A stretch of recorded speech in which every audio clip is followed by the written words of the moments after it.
টানা বৃষ্টি আর পাহাড়ি ঢলে বিপদসীমার ওপরে শেরপুরের চেল্লাখালী নদীর পানি আর মহারশী, ভোগাই ও সোমেশ্বরী নদীর পানি বিপদসীমা ছুঁই ছুঁই। ঝিনাইগাতি, নালিতাবাড়ি ও শ্রীবর্দী এই ৩ উপজেলার নিচু এলাকায় পানি ঢুকতে শুরু করেছে। এর মধ্যে ঝিনাইগাতিতে ৫ একর জমির ধান তলিয়ে গেছে। কৃষি বিভাগ বলছে জেলার ৯৪% পাকা ধান ঘরে তুলেছেন কৃষক। প্রশাসন বলছে আগাম বন্যা পূর্বাভাসের সতর্কবার্তার পর নানা ধরনের প্রস্তুতি নেওয়া হয়েছে। নদী তীর ও বাঁধ রক্ষায় ৮,০০০ জিও ব্যাগ প্রস্তুত রেখেছে পানি উন্নয়ন বোর্ড।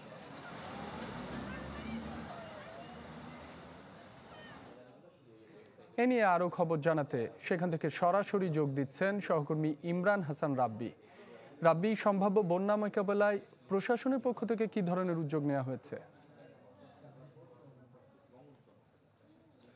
রাব্বি, আসলে গত টানা ৫ দিনের টানা বর্ষণ আর উজান থেকে নেমে আসা পাহাড়ি ঢলে শেরপুরের প্রতিটি নদ নদীর পানি বেড়েছে। এখন এই মুহূর্তে আসলে সবগুলো নদীর পানি বিপদসীমা ছুঁই ছুঁই। গতকাল রাত থেকে শেরপুরের চেল্লাখালী নদীর পানি বিপদসীমার ১০৬ সেন্টিমিটার উপর দিয়ে প্রবাহিত হচ্ছে। আমি রয়েছে এখন এই মুহূর্তে শেরপুরের ঝিনাইগাতি উপজেলার মহারশী নদীর পারে।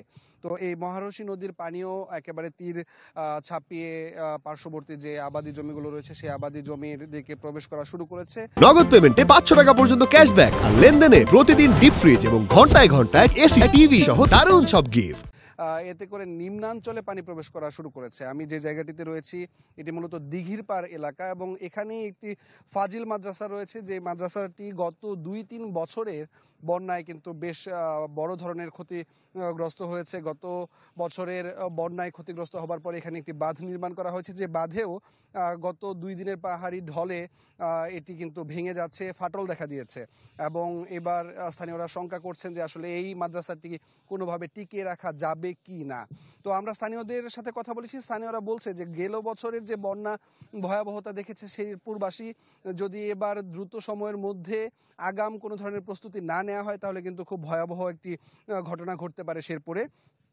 আমরা স্থানীয় প্রশাসনের সাথে কথা বলেছি, তারা বলেছে যে স্থানীয় স্বেচ্ছাসেবী সংগঠন সহ সকল স্টেক হোল্ডার যারা রয়েছে তাদের সাথে তারা একটি মিটিং করেছে এবং মিটিং করে সকল ধরনের প্রস্তুতি নিয়েছে এবং পানি উন্নয়ন বোর্ডও জানিয়েছে যে সকল ধরনের ক্ষতি মোকাবেলায় সকল ধরনের প্রস্তুতি ইতোমধ্যে পানি উন্নয়ন বোর্ড এবং এলজিডির পক্ষ থেকে নেওয়া রয়েছে। এ ছিল রাব্বি আমার কাছে শেরপুরের ঝিনাইগাতি থেকে পাহাড়ি ঢলের সবশেষ খবর। রাব্বি, আপনাকে ধন্যবাদ।